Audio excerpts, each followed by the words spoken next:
தேவன் ஒருவரை விசுவாசமற்ற பெண்ணை மணக்கச் சொன்னார். ஏன் தெரியுமா? இஸ்ரவேல் ஜனங்கள் தேவனை விட்டு சிலைகளையும் பிற தேவன்களையும் பின்தொடர ஆரம்பித்தார்கள். தேவனுடைய இருதயம் துக்கமடைந்தது. அந்த நேரத்தில் தேவன் தீர்க்கதரிசி ஓசியாவை அழைத்தார். நீ விசுவாசமற்ற பெண்ணை மணந்து கொள் என்று தேவன் சொன்னார். ஓசியா தேவனுக்கு கீழ்ப்படிந்தார். அவர் கோமரை மணந்தார். அது தேவனுடைய செய்தியை வாழ்க்கையாக காட்டும் திருமணம்.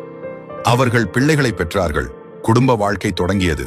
ஆனாலும் கோமர் ஓசியாவிடம் விசுவாசமாக இல்லை. கோமர் ஓசியாவை விட்டு பிறரிடம் சென்றாள். ஓசியாவின் வாழ்க்கை அவமானமும் வலியும் நிறைந்தது. அவள் விலகினாலும் தேவன் ஓசியாவிடம் மீண்டும் சொன்னார், அவளை தேடி மீண்டும் கொண்டு வா. ஓசியா சந்தைக்கு சென்றார். கோமர் அங்கே ஒரு அடிமையாக நின்றாள். ஓசியா வெள்ளியை கொடுத்து அவளை மீட்டார். ஓசியா கோமரை வீட்டிற்கு அழைத்து வந்தார். பழைய வாழ்க்கை முடிந்து புதிய வாழ்க்கை தொடங்கியது. இந்த கதை ஓசியாவை பற்றி அல்ல, இது தேவனை பற்றி. நாம் அவரை விட்டு விலகினாலும் அவர் நம்மை விட்டு விலகவில்லை.